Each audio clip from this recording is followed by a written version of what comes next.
আসসালামু আলাইকুম। শাসক গোষ্ঠী সবসময় তার নিজের মতো করে ইতিহাস নির্মাণের অপচেষ্টা করে, তাতে ইতিহাসে কিছু যায় আসে না, যেহেতু আমরা সবাই জানি। নতুন করে এই কথা বলার কারণ হচ্ছে 2024 আন্দোলন বা গণ অভ্যুত্থানে যারা নিহত হয়েছেন, আহত হয়েছেন, তাদের পরিবারকে সরকার সহায়তা করুক, আমরা তো সবাই চাই, এবং সেই লক্ষ্যে সরকার একটি গেজেট প্রকাশ করেছে।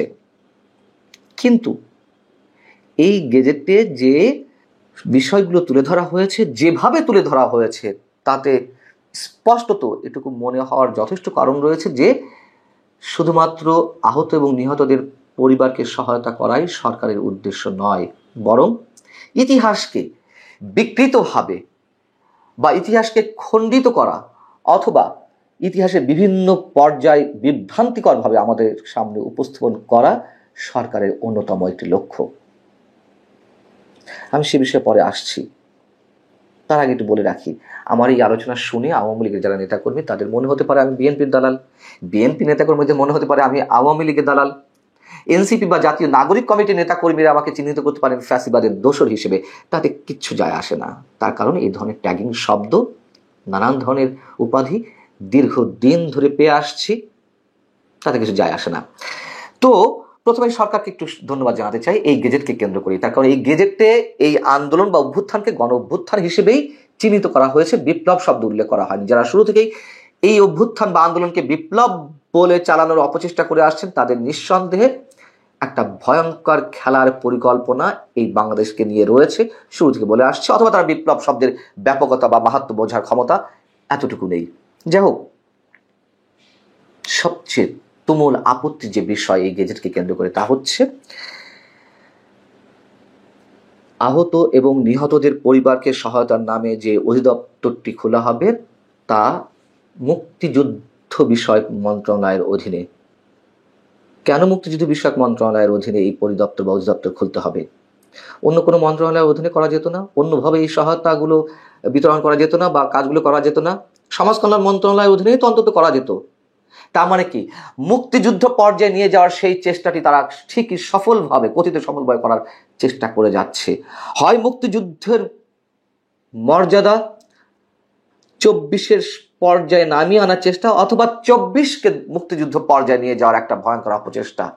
আবারও এ নিয়ে কথা বলেছে অনেকবার, কিন্তু যেহেতু সরকারিভাবে গেজেটে এই কথাগুলো বলা হচ্ছে, আবারও আমাদেরকে কথা উল্লেখ করতে হচ্ছে।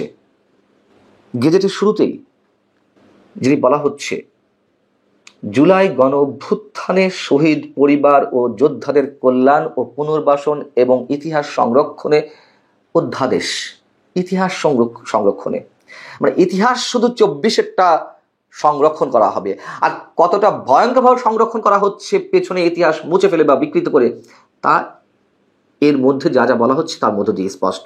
যেমন অধ্যাদেশে বলা হচ্ছে যে জানুয়ারি 2009 খ্রিস্টাব্দ থেকে ফ্যাসিস্ট আওয়ামী লীগ সরকারের অধীনে দলীয়করণ, দুর্নীতি ও পরিবারতন্ত্র প্রতিষ্ঠার ফলে রাষ্ট্রের সব প্রতিষ্ঠান অকার্যকর, অন্যায়ভাবে শক্তি প্রয়োগ করে বিরোধী মত দমন, গুম ও বিচার বহির্ভূত হত্যা, দেশের অর্থ পাচার, লুটপাট, নারী ও সংখ্যালঘু জনগোষ্ঠী কাঠামোগত সহিংসতার শিকার, জনগণের বাক স্বাধীনতা ও ভোটাধিকার হরণ এবং দেশের সার্বভৌমত্ব বিপন্ন করে জনগণকে শঙ্কিত করা হয়েছে।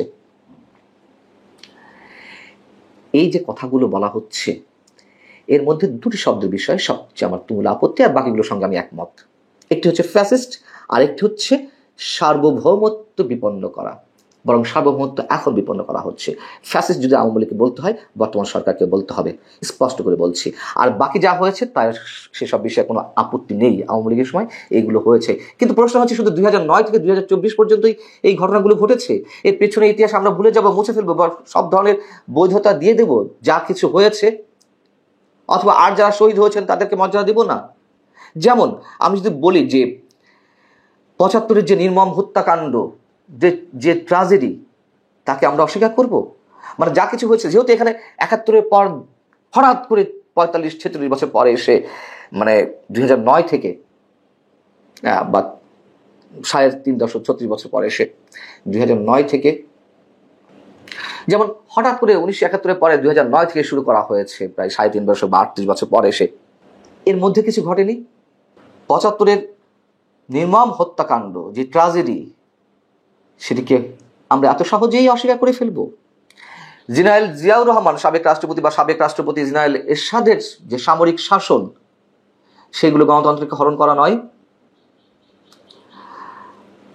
যারা শহীদ হয়েছেন এরশাদ বিরোধী আন্দোলনে, জাফর, জয়নাল, দীপালি সাহা, রাউফুন বসুনিয়া, ডাক্তার মিলন, নূর হোসেন, তাদেরকে অস্বীকার করব?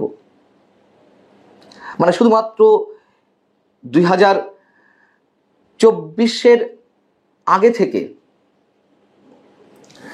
যেমন 1971 থেকে হঠাৎ 2009 থেকে শুরু করা হলো, 2009 থেকে 2024 পর্যন্ত যা উল্লেখ করা হলো, এর আগে এমন কিছু ঘটেনি। গণতন্ত্র হত্যা, বাক স্বাধীনতা হরণ, মানুষের শহীদ হওয়া গণতান্ত্রিক আন্দোলনে। 75 যে নির্মম হত্যাকাণ্ড, যে ট্র্যাজেডি, সেটিকে আমরা অস্বীকার করব? সাবেক রাষ্ট্রপতি জেনারেল জিয়াউর রহমান বা জেনারেল এরশাদের সময় যে সামরিক শাসন, সেগুলো কি গণতন্ত্রকে হত্যা করা নয়? সব বেশি আওয়ামী লীগের সময় ঘটেছে।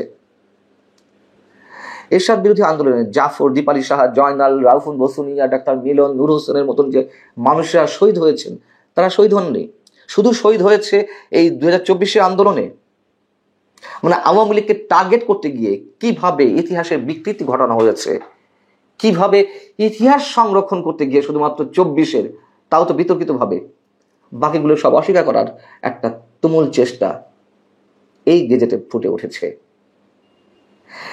নারী এবং সংখ্যালঘু গোষ্ঠী জাতিগতভাবে, কাঠামোগতভাবে মানে সহিংসতার শিকার এর আগে হয়নি, সেগুলো আমরা ভুলে যাবো। আমার কথা হচ্ছে যে বিস্তারিত তুলে ধরার তো কোনো দরকার নেই, 2-4টি শব্দেই তো এগুলো বলা হতো, যা এর আগে ঘটেছে, তুমুল আকারে এই সময় হয়েছে, এইসব শব্দ তো ব্যবহার করা যেত, তর্কে খাতেও যদি ধরে নি, তাও তো হয়নি।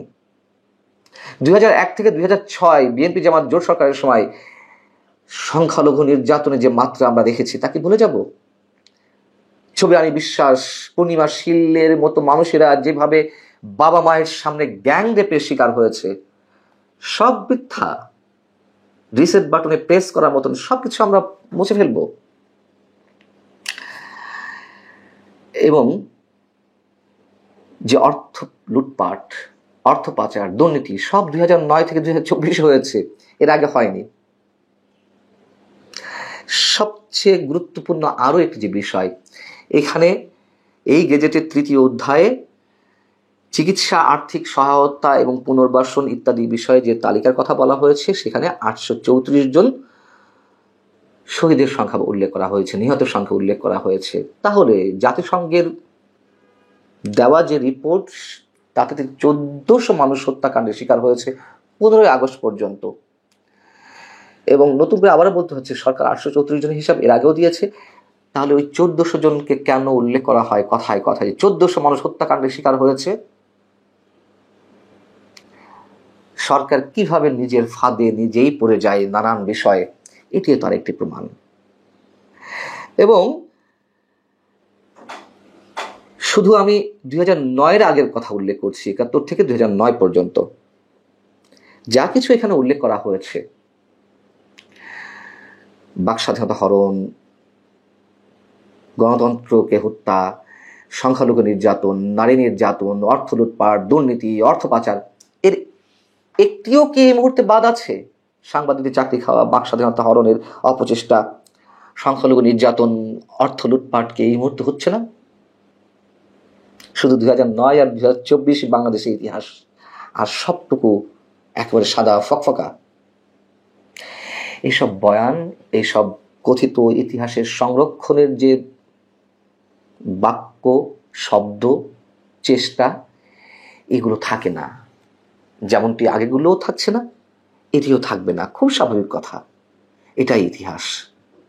ভালো থাকুন সবাই।